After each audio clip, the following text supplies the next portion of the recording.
তো গাইজ, আজ আমি তোমাদের সামনে একটা চ্যালেঞ্জ তুলে ধরবো। চ্যালেঞ্জটা হলো এটাই যে চোখের ধাঁধা।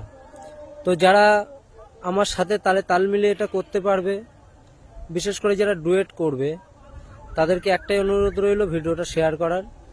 তো ঠিক আছে, চলো বেশি ফাট না বকে শুরু করা যাক।